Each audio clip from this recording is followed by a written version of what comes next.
пальцев нет. Отрезали. Ну, расскажи, что отморозил, да? Отморозил, конечно. Пешком в Житаев пришел в декабре месяце. Конечно, отморозил.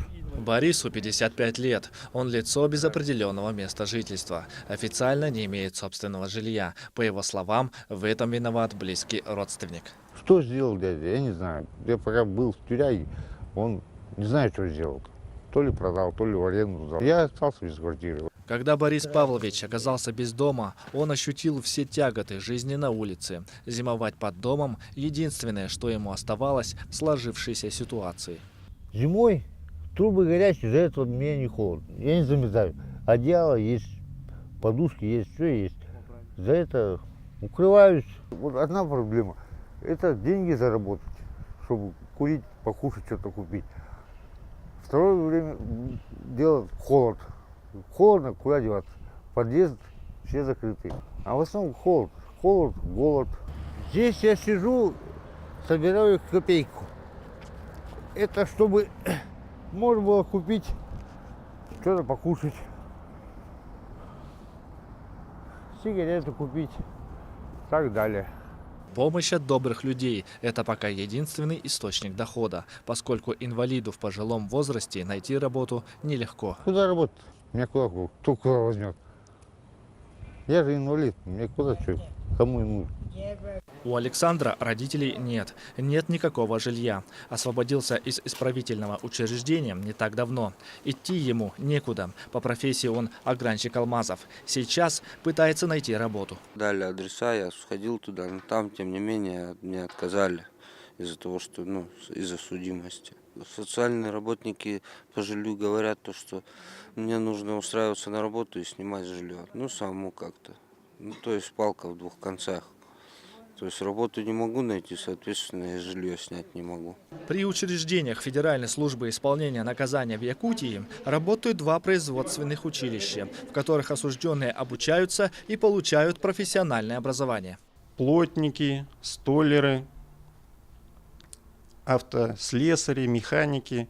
В общем, весь перечень специальностей, которые могли бы пригодиться им после освобождения, и могли бы они применить свои знания в труде. Кроме того, в системе исполнения наказания Якутии есть производственные учебные мастерские, а также работает производственный сектор. При получении образования осужденные, соответственно, приобретают навыки и рабочие профессии, которые они приобрели, трудятся на нашем производстве. Покидая исправительное учреждение, осужденные получают документы о профессиональном образовании. Теперь они смогут работать по новой профессии. Однако у некоторых из них есть и другое мнение. Смысл того, что дают образование в лагерях, колониях, это им для отчетности, то, что у них это они дают это, и им за это платятся определенные суммы денег, с бюджета выделяются. Обучение там плохое или как? Там вообще его нету.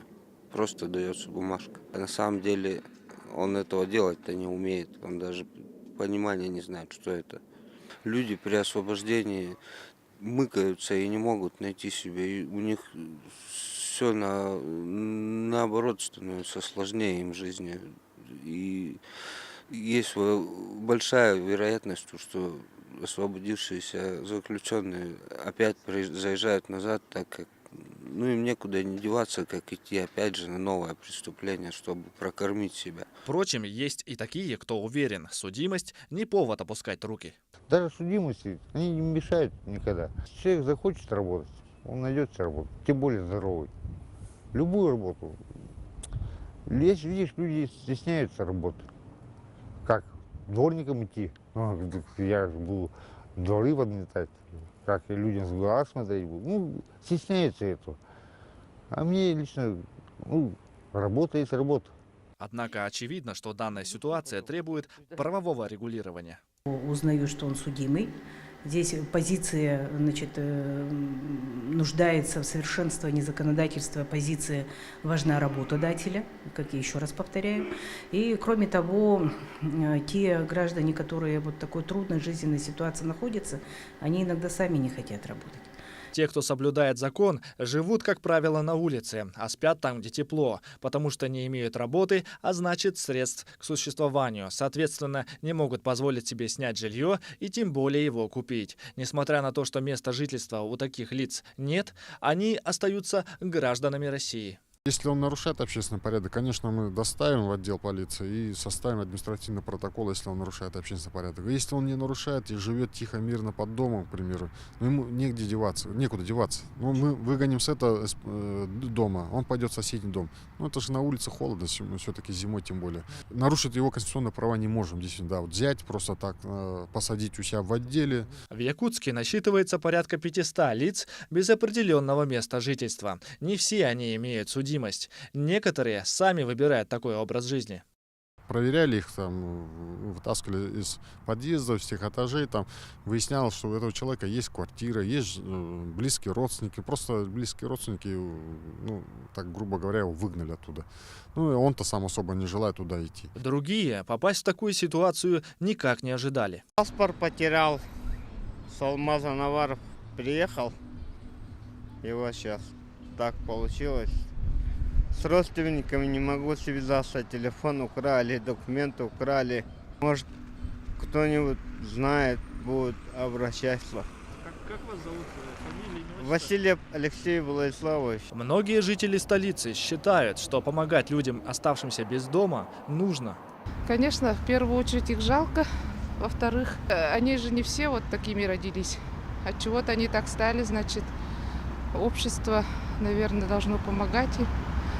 Так думаю. Надо для них какое-то место такое находить, чтобы переночевать или что, покормить их. Уполномоченные по правам человека Якутии совместно с другими органами и организациями провели в Якутске акцию «Путь к дому». В ходе мероприятия бездомным оказали различную помощь и собрали важные статистические данные.